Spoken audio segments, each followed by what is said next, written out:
Your teenager hasn't said a real word to you in 3 weeks.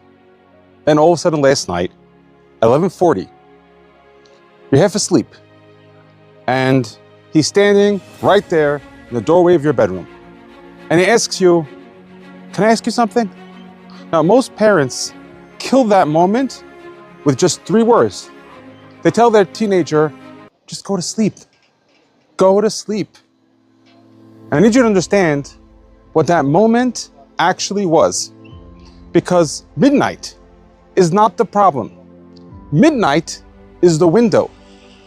There's real science behind this idea. First, the biology. Because half of what we call chutzpa is actually just an internal clock. And when kids hit puberty, the brain's sleep signal, melatonin, starts releasing about 2 hours later than yours. And that's not screens, that's not attitude, that's hardware.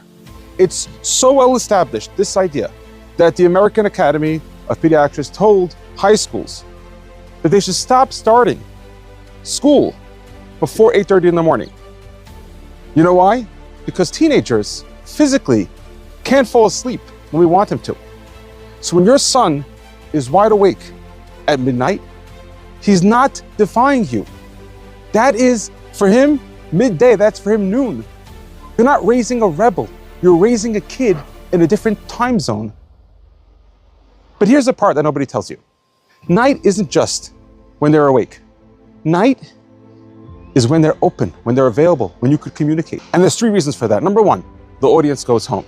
All day, your kid is performing for his friends, for his teachers, for his siblings, for you. But at night, that show closes. And what's left is the actual kid. Number 2, darkness.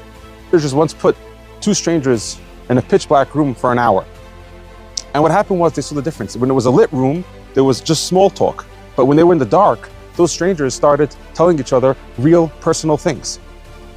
Why is it like that? Because darkness turns off the judgment. Your teenager's guard works a day shift. And number 3, the armor gets tired. Same reason you cry easier at nighttime. Defenses run on energy. And at midnight, the tank is empty.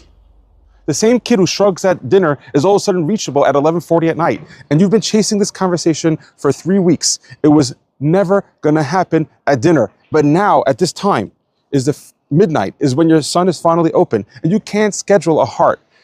It opens when it opens. And that's when your child's heart is gonna open. And that's usually around 11:40 on a Tuesday when you're not planned it, you're not expected to happen, and you thought you were supposed to be sleeping. Now, if you need proof of how real this window is, listen to this. There's something called a crisis text line.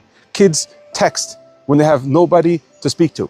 And what ends up happening, we found that those crisis text lines, they report that 2/3 of the volume of their text come in after midnight. That's 2/3. You know why? Because the biggest need for these children, these people to be able to communicate is between 10 p.m. and 6 a.m. And kids reach out in that dark, and that's a fact. And the only question is, who's gonna answer? Because I promise you that the street will answer its phone at 2 a.m. every single time. So here's the playbook, there's 4 rules. Rule number one, never punish the timing. That kid in your bedroom doorway, he spent 3 hours building the courage to knock. And when you say to this child, go to sleep, and you teach him that his courage was a mistake, he's not gonna open up to you anymore. You're gonna win that sleep that night, but you will lose a year of silence. Rule number 2, the lecture sleeps. Whatever comes out at midnight, that is not the moment to fix what was just brought out at midnight. But instead, that is the moment to be able to contain it. When you try to correct it, or you try to quote somebody, so you're turning off the conversation to a place where you don't want to know. This midnight is specifically a time for listening. You don't want to have any other response until the daylight. Because the lecture that you have, it could sleep for the night, but the door can't sleep. That door does not close. And rule number 3, when the light's lower, that's when the stakes lower as well. Side by side beats face to face. When you're at the kitchen counter, when you're on the porch, when you're in the car, that's when you're able to have those really important conversations with your teen. You make tea for that kid in the middle of the night, you sit down and tell me, let me hear what you have to say.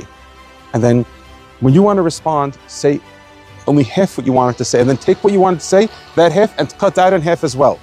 Now, rule number 4, and listen, because I want to tell you something that's really real.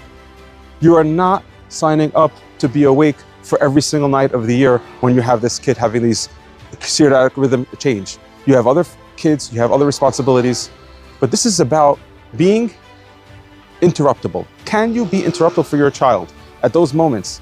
And it could be just maybe 10 nights out of the year, 15 nights out of the year, but those nights that you're going to do that for your child, that's where is going to be the bedrock for your relationship for this child. That's where it's going to be built. Or if you don't have those nights, that's when the relationship will be quietly closed. Rules are good, but those rules are good for schedules. Right now, your kid is not on a schedule. And when the kid finally surfaces at midnight, when he finally is willing to talk at midnight, don't send him back under the blanket because of a clock. Of course, we know that the single most important factor for these kids to come back, the single most thing to help these kids return, is just having one stable, committed relationship with a supportive adult. Just one relationship. Nowhere does it say that you have to have that relationship on office hours. And I want to just say something. The biggest study over so many kids found that the kids who come back were the kids who knew that their parents were waiting for them, no matter if it was 2, 3, 4 in the morning. And that means waiting, and that means that's the middle of the night, and it's a nighttime word, that word waiting. And your kid is going to test you, and that's his most powerful test. Can you be up for him as a little baby who's crying in the middle of the night? When he asks himself that question, if I finally knock on that door, will the door be open for me or will it be closed?